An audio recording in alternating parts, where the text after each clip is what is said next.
Yes, sir. Hello. Welcome to episode 87 of the Trust the Process drawing series, where we try to get better at drawing day by day, step by step. Yeah, today it's about some serious box drawing training, which should at the end enable us to become better at drawing from imagination. And it's a little bit like Matrix. There's an evil Agent Smith, which stands for our inner critic that is telling us you can't draw from imagination. As you can see, we've had our eye on you for some time now, Mr. Anderson. And in this episode, we are like Neo, training and fighting all the agents until until Neo finally sees the code. He is the one.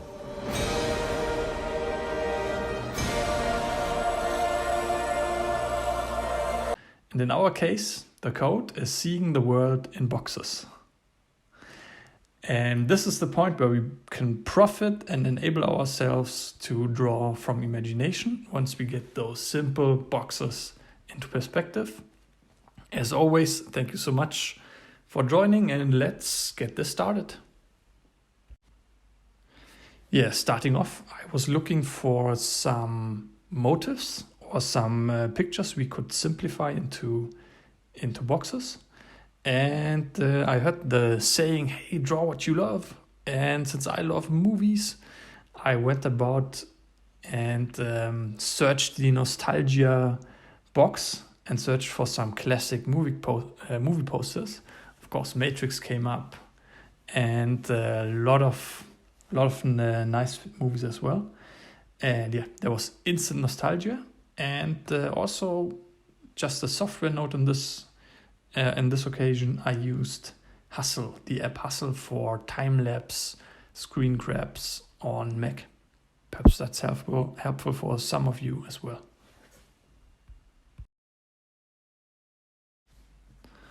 Followed by the next block, where I was warming up and tried to ease in the whole perspective topic and began to establish perspective. What do I mean with established perspective? I was just in a very scribbly, non-complex way, noting down all my thoughts about the perspective situation. So is the camera on top? Is the camera below? Things like that. Where does the camera sit? And this is a nice and easy way of gamifying it, making it a small mini game to explore the perspective. And also it was very helpful because perspective is this huge complex thing. And in breaking it down into manageable tasks, this helped me out a lot. It's like when you had to solve a math problem, you were just at the beginning noting what's the problem, what are my assets, what are my variables, and this is basically that in the perspective sense.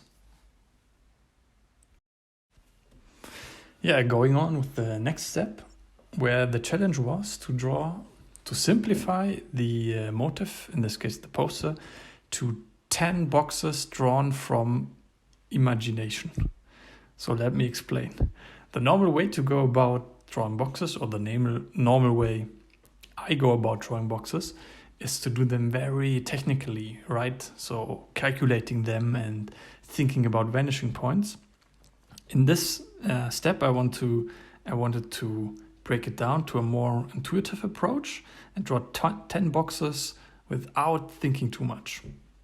And for me, this was a very helpful step to go about it in two different speeds. So in this step, to go about it in the fast, emotional way. And then in the step after this one, checking them like in a more technical way and getting slower, different part of the brain, right? And more language and analytical part. Yeah, this worked surprisingly well. And I was satisfied with the result. I just had to watch myself to not go into too much detail, to not think about it too deeply, because then in an instant I would lose it again. yeah, this was like my dojo moment from Neo, where he is able to fight Morpheus, and I was feeling boosted. Yeah, from this point on, it got more challenging. The next step was checking the boxes. So the boxes I drew intuitively, and to check them for are the vanishing lines meeting where they are supposed to meet? Is everything correctly? Does it add up? Do the boxes feel good? And this was a tricky one because here I started to think about more, to get more technical and to get into more detail. And this is a huge trap for me to get lost in. So I really had to watch myself to not over-engineer it. It worked okay, but I was feeling the pressure was rising. And I thought in retrospective, I was thinking about breaking this step down in even more different parts. For example, one part could be first check vanishing lines, right? Do they match up? Second part is if I don't understand or can't imagine an object in 3D space, to not draw it with with rotations at around 3 axes, but to manually rotate it step by step. So first axis rotation, second axis rotation, third axis rotation. There are many possible different steps I could do. And yeah, I think this could be helpful in the future. Note that in my experience, the checking boxes thing alone can be like a whole session. So this is really time consuming, but I think it's well invested time. And also again, this whole the whole session I'm doing is not thought for beginners. This is a really hard thing, drawing boxes in 3D space. There's a lot to it. And I was struggling with it like crazy at the beginning. So I can highly recommend the site Draw a Box, where you get a more intuitive tutorial to draw those boxes. It takes a long time to be able to do this. And yeah, pressure was rising. Agent Smith was on my heels. Yeah, in the next part, I took the whole box checking thing to a different layer, or to the next step. I was cross-checking my boxes with the 3D software Blender, and it was a fun one for me. It went surprisingly well, but there's a big exclamation mark here, or important note, I think. This is a completely not necessary step, and if you're a beginner at 3D software, it's not needed at all. It's just for if you've got the experience in those software and those tools, go for it. It's a fun one. But for everyone who's just starting out, don't even bother about it. A really helpful thing without using those 3D software tools is just a simple cube or physical object on your desk. It can be a dice, it can be, some box. And if you ever struggle with rotating those boxes in your mind, just take the box and rotate it in physical space. This helps me out a lot. It's really simple and no special know-how is needed. Yeah, in this one, I made, so to say, a maquette, or a rough version of the motif I was drawing, and yeah, prototyped it in Blender. It was fun, it was helpful, but again, it has the potential to be really distracting. But one interesting insight I got from this is how far away your vanishing points actually are. So in my drawing, if I follow the vanishing points, they're fairly close by.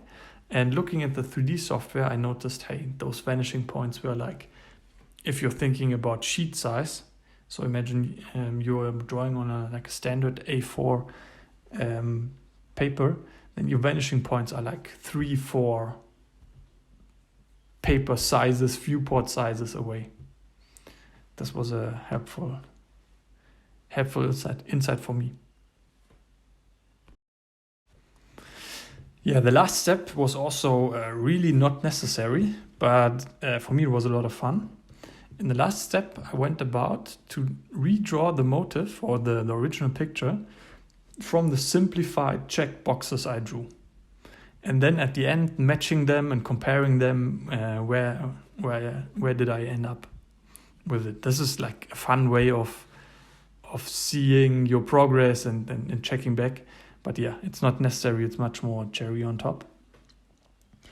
And but what I noticed and what's an interesting insight here for me was that once you've established the basic perspective, in this way, we went about doing this with these 3D boxes.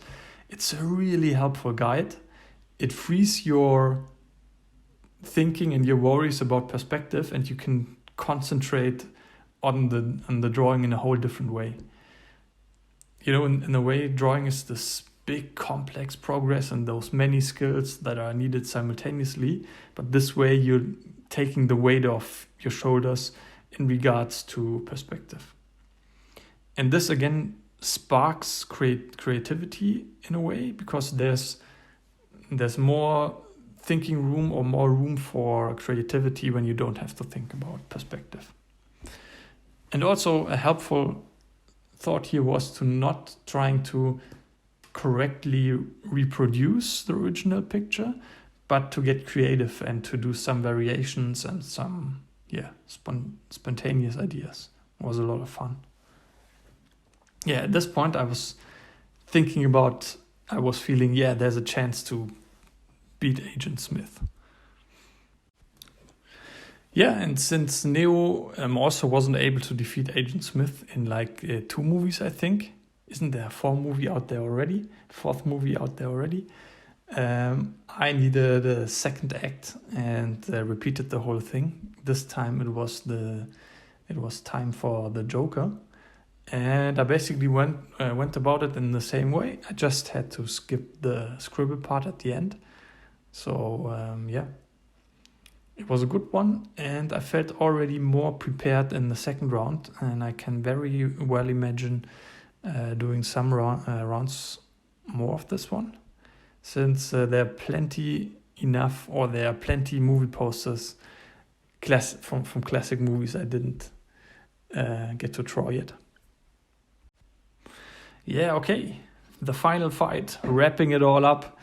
I think the insights that stick with me at the end of this session was to how helpful it is to have a physical object on your table if you're drawing those boxes, and just rotate it in your hand in physical space.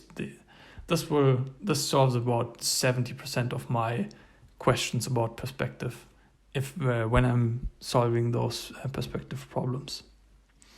A second insight was, as a rule of thumb, if your vanishing points, draw your vanishing points like 2 times the distance you would imagine them to be.